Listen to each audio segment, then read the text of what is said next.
You're listening to a Frequency Podcast Network production.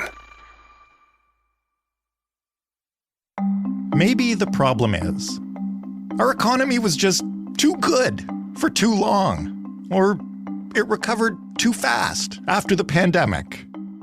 Whatever we did, we're paying for it now. As the Bank of Canada has moved its levers over the past year to try to bring down inflation and engineer what economists call a soft landing, it's become clear just how hard that landing will be for folks on the front line of the economy. Inflation is coming down, but it's still pretty high. Employment numbers are finally coming down as well. Interest rates, though, are still going up, and we are still technically teetering just on the edge of a recession. None of this is great for ordinary people trying to afford life. Those economic levers are being moved in order to achieve what the Bank of Canada thinks is the best case scenario. So it's worth asking, best case for who? How do we get there? How will we know if it's working or not? And what happens if it doesn't? I'm Jordan Heath Rawlings. This is The Big Story. Jim Stanford is an economist, also the director of the Center for Future Work. He's somebody we call when finances are in flux, as they almost always are right now, Jim. No kidding, Jordan, and it's going to get worse before it gets better. I hate to say that. Well, let's start with unemployment then. What's behind the uptick? And for a long time coming out of the worst of the pandemic, good unemployment numbers were kind of like one thing that people could hang on to when they're looking at the economy, right? It was actually a very amazing rebound from the pandemic when you look back on it. And it's hard to remember the dark days of early 2020 when the lockdowns were in place and we didn't know what was coming. And we had seen the loss of 3 million jobs in Canada in the matter of weeks. Never seen anything like that. And, does that mean we're heading into a recession or a depression, really? And luckily, for various reasons, and because of very strong, fast policy responses, including the CERB that was paid out by the government and actions at that time by the Bank of Canada to keep money flowing through the economy, we didn't have a depression. We had a very short, sharp recession, but we bounced back incredibly quick. And then we actually ended up with a lower unemployment rate than we had when the pandemic hit. And suddenly we had all kinds of employers complaining that there was a labor shortage and they couldn't find enough workers, et cetera, et cetera. But from the workers' side of the fence, it was actually a pretty good situation because you could definitely, in most cases, find a job if you wanted one. And you could even be a little bit picky about that job. If you had been working, fast food for minimum wage, well, suddenly there was a chance to do something better. And we actually saw hundreds of thousands of Canadians change their jobs, not just come back to work, but change their jobs after the pandemic. So I think that was very positive, but unfortunately temporary because suddenly the Bank of Canada started worrying that the labor market was too tight, the unemployment rate was too low, and they actually explicitly came out and said it. The governor, Tiff Macklem, actually said unemployment's too low and we have to get it back up. Wow. Which seems kind of perverse to think of a powerful government agency trying to get unemployment up, but that's exactly what they're trying to do, and it's working. Now, it's working in an interesting way, Jordan. We have not seen a giant decline in employment. In fact, employment itself has continued to grow, sort of slowly and unsteadily. What we have seen instead, actually, is a big increase in labor supply that has grown much faster than the number of jobs in the economy. That's partly because of strong labor force participation, we call it. That means Canadians are actively working or seeking work. It's also because, of course, of the record immigration that we've had. We had the borders closed to immigration largely for a period during the pandemic, but then we threw the doors wide open after that. So we've had both sort of permanent normal immigration channels, but also temporary workers and a huge influx of international students who now have unlimited ability to work while they're here. Right. And so what we've seen is a big increase in labor supply that's outstripped labor demand, and that is what's caused the unemployment. And on the one hand, I think that's better than actually destroying jobs. We haven't seen that happening in a big way yet. But it still means there are hundreds of thousands of Canadians who are trying to find work or worried that they'll lose their jobs. And every now and then you see that human face. I saw a post the other day on TikTok of a huge lineup of people outside of Walmart in Mississauga because they were having an open hiring day. And this is for a job at Walmart that almost certainly pays just barely minimum wage. So every now and then you're kind of slapped in the face to remember, you know what, this is actual human beings we're talking about. Why would a government want to increase unemployment? And I guess I shouldn't say government directly, but why would the bank want to do that? Yeah, well, it kind of stems from an old economic theory that you have to have a desired level of unemployment in the economy in order to keep workers in line, to discipline their work effort, and to check their wage demands. None of that sounds great. Yeah, the theory over the years has gone by various names. Milton Friedman called it the natural rate of unemployment. That's a kind of a loaded term, isn't it? Because if it's natural, there's nothing you can do about it, and it's good. More recently, economists called it a real mouthful. Non-accelerating inflation rate of unemployment, or NIRU is the acronym. Okay. The idea is that there's some magic number where the economy has got just enough unemployed people to keep wages in check and therefore reduce inflation, but not so much that you're in an actual recession. The problem is that, first of all, the theory underlying what that level is and what explains it is very iffy. Mm-hmm. But even worse, they cannot measure it. They can't see it. And attempts to measure it by looking at historical trends and so on have failed. And it seems that the so-called NIRU bounces around all the time. They used to think in Canada it was high as 9% unemployment. Now the Bank of Canada probably thinks it's around 6% or maybe a little higher. They don't put a number out publicly, but they still clearly are guided by the concept. Oh boy. But if it can't be measured and it isn't stable, it isn't really useful for policy purposes. And I think it's a mistake to assume that you have to increase unemployment in order to keep inflation in check. And that can become a self-fulfilling prophecy. If, in fact, you engineer a certain level of unemployment because you believe that's what's required, you can actually lock in that level of unemployment and cause significant longer-term economic damage. I'm going to put on my nihilist/socialist hat just for a moment here and say that just sounds like a way to keep the working man down. Well, there's another term for this whole theory, and it goes back to another economic theorist named Karl Marx. Yeah, there we go. He called it the reserve army of unemployment, and in essence was trying to describe the same thing. So, you can put that nihilist socialist hat on, Jordan, and I think you're getting at something. You're getting at a situation where the economy is managed in a way to ensure that businesses can find the labor they need and hire them at a profitable rate of wages. Mm-hmm. The other side of the fence, when employers complain about labor shortage, for workers, it's a good thing. I'll give you a personal story here, Jordan, if I can. Sure. I've got 2 young adult kids. And I've, like any parent, sweated bullets over their prospects in a tough labor market. And I have seen how their lives changed when the unemployment rate came down. Because, first of all, they could find work and they could actually think about what kind of work they wanted to do and had a chance to find it and earn a living wage. So for my own kids, I've actually seen the human side of what low unemployment means. It actually means more confidence, less depression, more opportunity, and more meaning in their lives. Right. And this is what low unemployment means. And so for me to think that government policy, the Bank of Canada in theory is independent, but it is a government agency. Government policy is actually trying to keep people like them out of work and to eliminate or curtail that opportunity is actually heartbreaking. Well, since you just touched on it, you say like this theory is designed to kind of keep wages down without tipping into a recession. Correct me if I'm wrong, because I often am when I talk about economics. But I think we're like one more negative GDP report away from at least like a technical recession. Is that right? Yes, you're quite right, Jordan. The traditional definition of recession, and it's incredibly arbitrary, let's all acknowledge that, says that you're in a recession if your real gross domestic product adjusted for inflation shrinks 2 quarters in a row.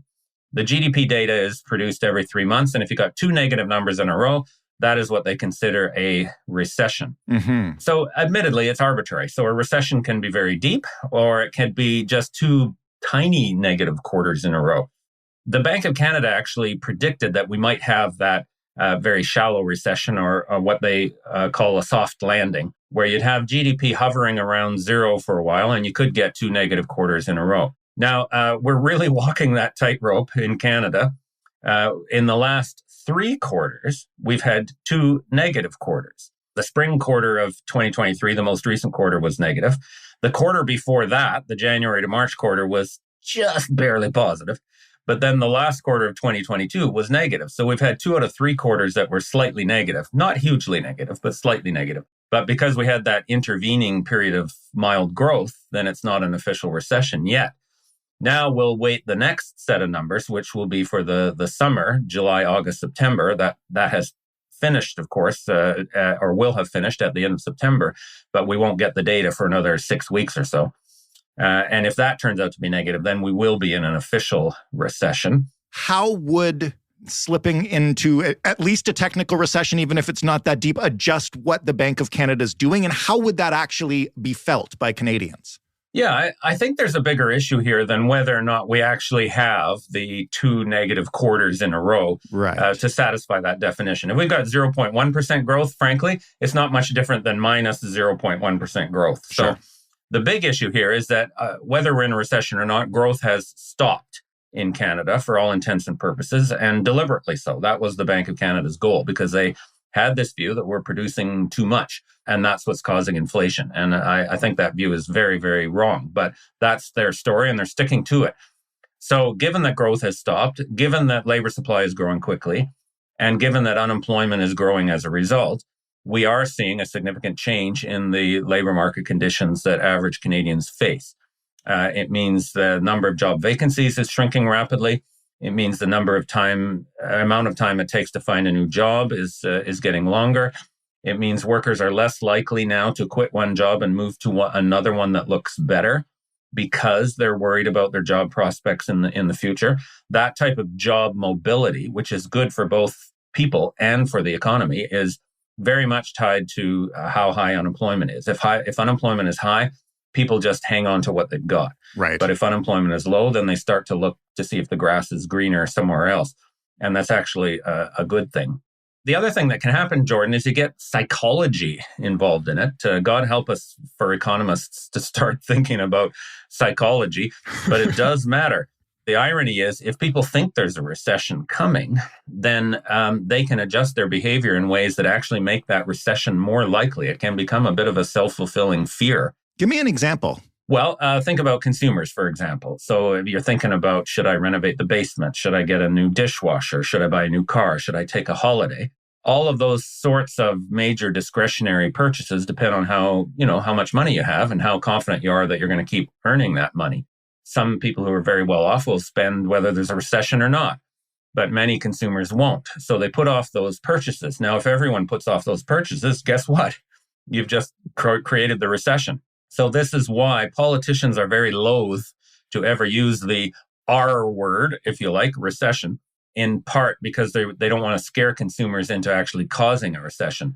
The same sorts of patterns can occur in the business community. If businesses think a recession is coming, then they will project that future consumer sales might be weaker because of the recession. Therefore, they will not invest in expanded operations or new machinery or new hiring. And then, lo and behold, enough of those individual seemingly rational decisions put together can create the recession that they all feared. It's a kind of collective irrationality, if you like.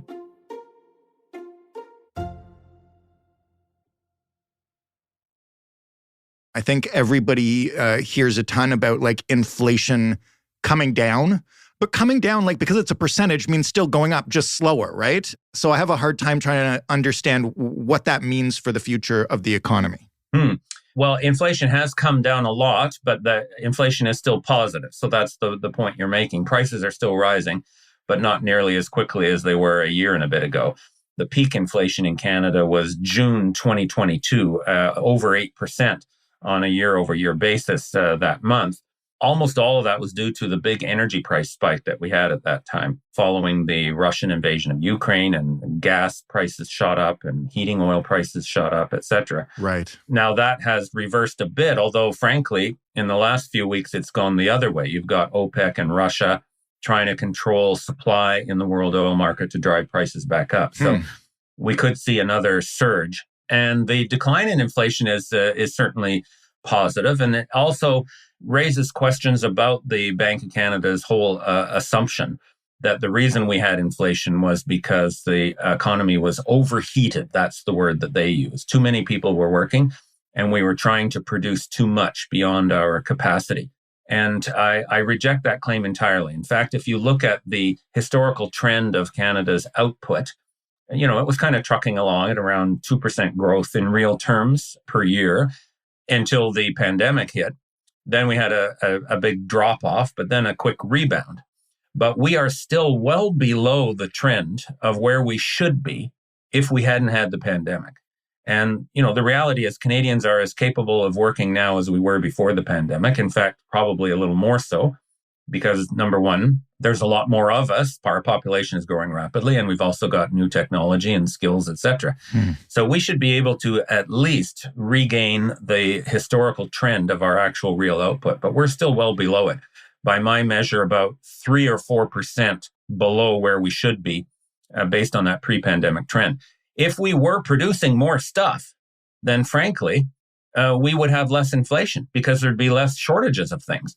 Best example of that, Jordan, is the housing situation. Right. The housing market, of course, is on fire. Not the resale price of housing, but the shortages of housing. The price hasn't taken off because interest rates are so high and people can't afford to buy a home with a mortgage. So instead, they're turning to the rental market. Rents are skyrocketing. And here's the great self-inflicted irony. Housing construction is collapsing because interest rates are so high. And that means the business case for new housing is much less appealing. So we've seen dramatic declines in residential investment and spending and construction activity, which is the opposite of what we need. To solve the housing crisis, I think it's pretty clear to most Canadians, we need more houses, not less. Yeah. Yet the assumption that the economy is overheated and must be cooled off has led the Bank of Canada to take actions that are decreasing housing supply at exactly the moment we need more.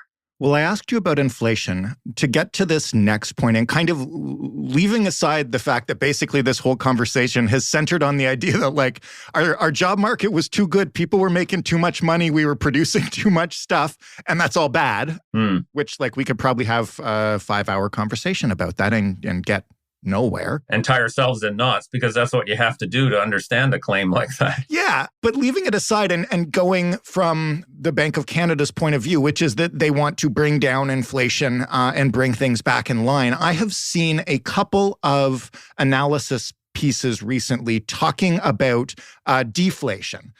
The tone of these pieces has been the cure might be worse than the disease, and we shouldn't really want deflation. And that also sounds a little bit strange to me. Can you kind of break this down for me? Well, just to start by defining the term deflation, it's in essence the opposite of inflation. Inflation is where the average price of things in the economy is rising. Deflation is where the average price of things in the economy is falling.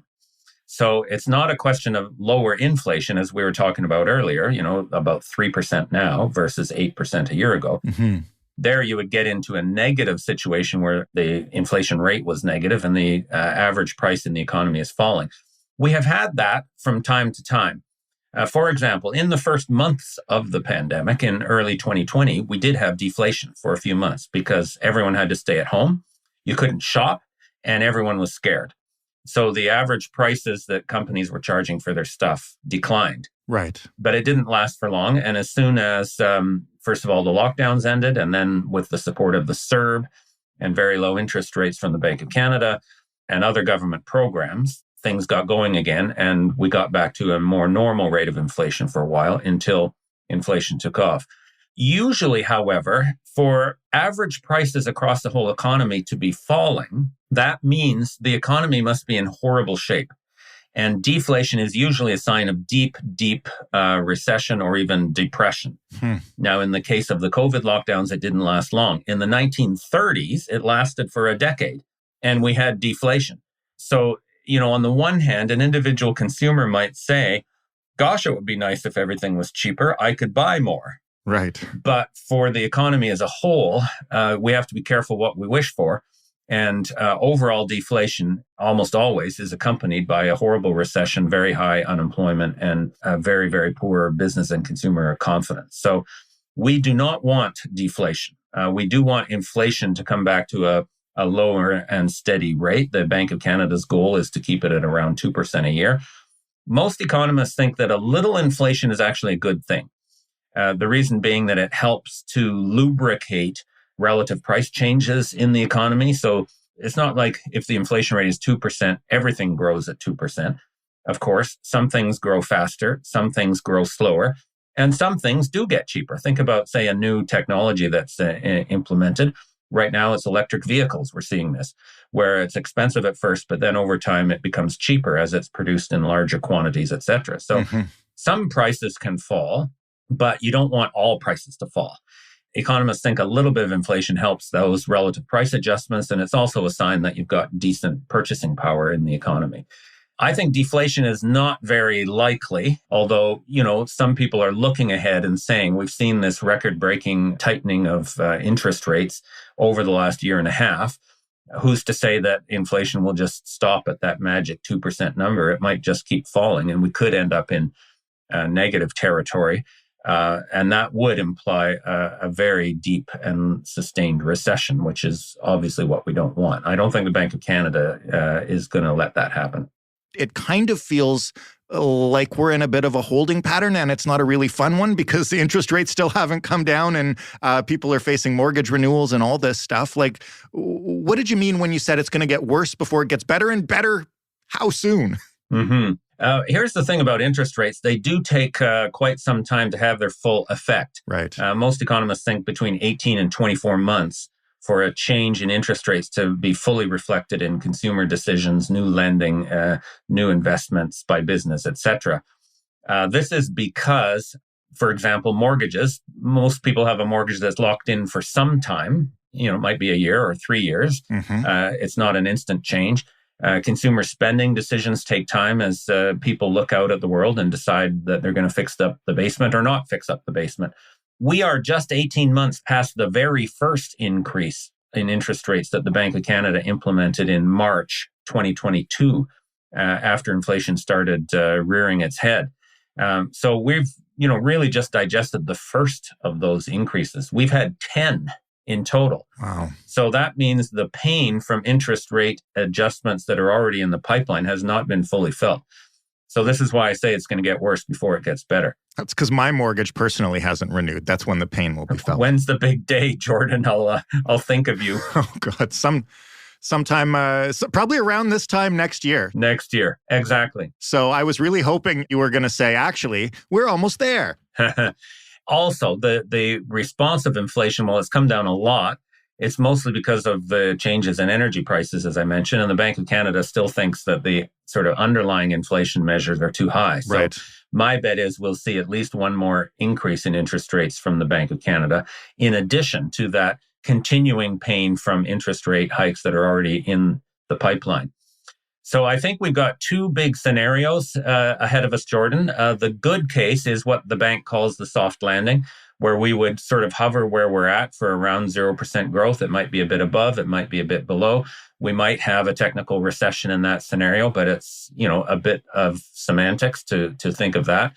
And then after a year or 18 months of that, then inflation is tamed. The Bank of Canada can cut interest rates and we'll get the economy growing at a normal pace again. That is still a painful scenario. We'll still see, 300,000 or 400,000 more Canadians in unemployment. We'll see a locking in of the decline in real purchasing power that workers have experienced since this inflation took off. And we'll see pressure on government from higher deficits that always accompany a period of slow growth. So that's the good case. The bad case is that we slip into what I call a real recession of declining employment and probably something like 8 or 9% unemployment for at least a year or two. And that would be much more painful. The question is, can the Bank of Canada fine-tune things enough to get the soft landing without the full-on recession?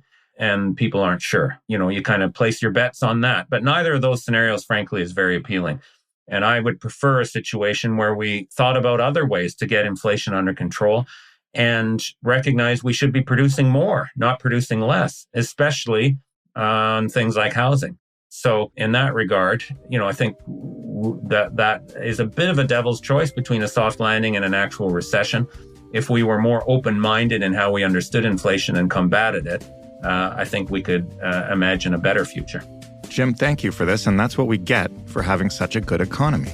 It's a pleasure to join you, Jordan. Thanks for having me. Jim Stanford, as always, one of our favorite people to talk to about the economy. And speaking of the economy, as you may have heard by now, we're working on a little project related to trying to afford life, as I mentioned in the intro. If you have a question or something you're struggling to afford, or a category of the economy you'd like us to explore more, or you're just wondering how to survive as inflation stays high, interest rates keep going up, etc., you know the drill, please ask us a question. We are hoping people reach out with real scenarios we can help with. If you'd like to do that, you can email us. hello@thebigstorypodcast.ca is that address. And you can call us and leave us a voicemail, 416-935-5935. The Big Story is available in every single podcast player, and it's on every single smart speaker. All you got to do is ask them to play the Big Story podcast. And if you're listening to this in an app that lets you review or share or follow or subscribe or whatever, you know what to do. Thanks for listening. I'm Jordan Heath Rawlings. We'll talk tomorrow.